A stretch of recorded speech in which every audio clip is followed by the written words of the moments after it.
It seems. Yeah, I never seen anything so light that's worth so much money. It's it's a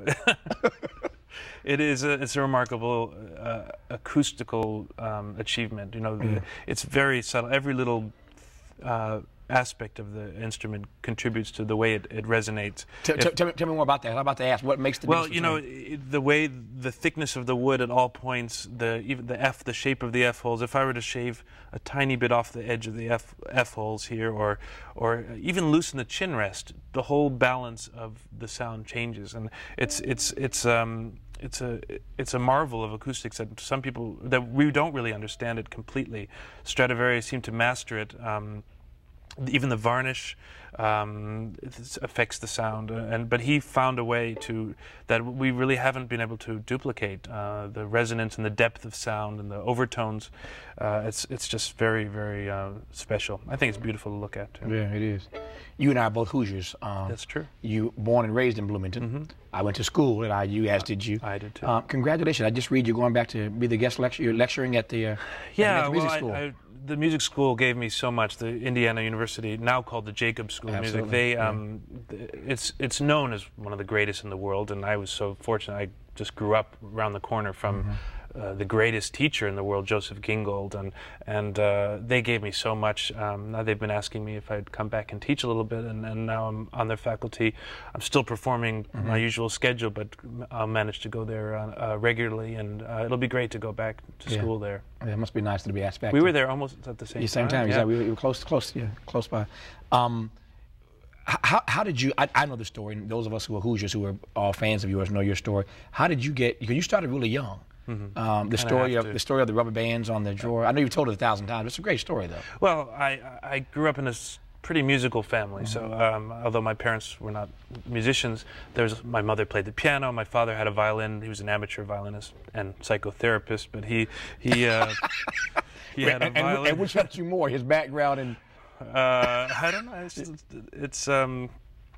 He was just a good dad. Yeah, a good dad. So I don't know. In spite of the fact that he was a therapist, I think he was a good dad.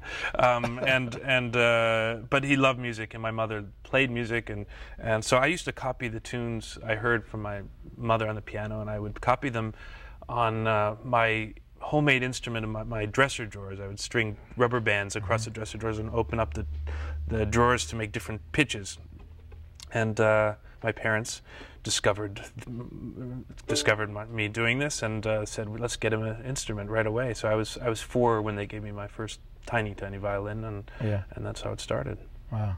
When you get to the point that you are at now in your career, how do you elevate to another level? Is there another level? I mean, you mentioned Tiger's a good example. You mentioned Tiger earlier. I like his example. You know, some people ask me, say, so do you still have to practice which is, in fact, you have to practice even more. But Tiger is a great inspiration to all of us. And you see him going out there, he's the best in the world. He goes out there and hits balls like he's done a million before, and keeps hitting it and improving.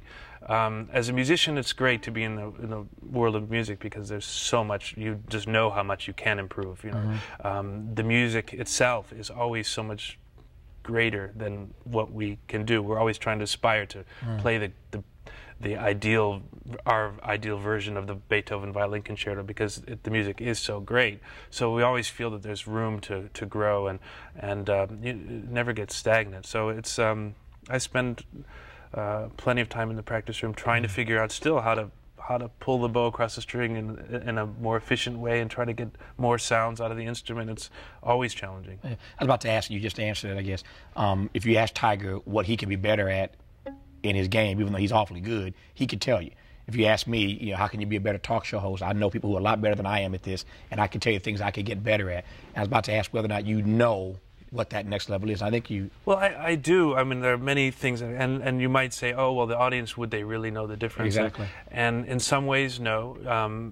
But in other ways, even if they don't know why, when you do things well they do know the difference, whether they can articulate it or not. It goes back to the goosebump factor I mentioned before. When you do something even better or do it really well, it affects the way they experience the music in ways they'll never be able to describe, maybe, but it does. I think even the novice audience listener will know when you've played your best.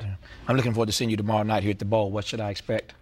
Well, tomorrow I'm playing. I hope to see you there. That'd be great. I'm playing with the wonderful LA Philharmonic and a place that's so much fun to play at the Hollywood Bowl. Yeah.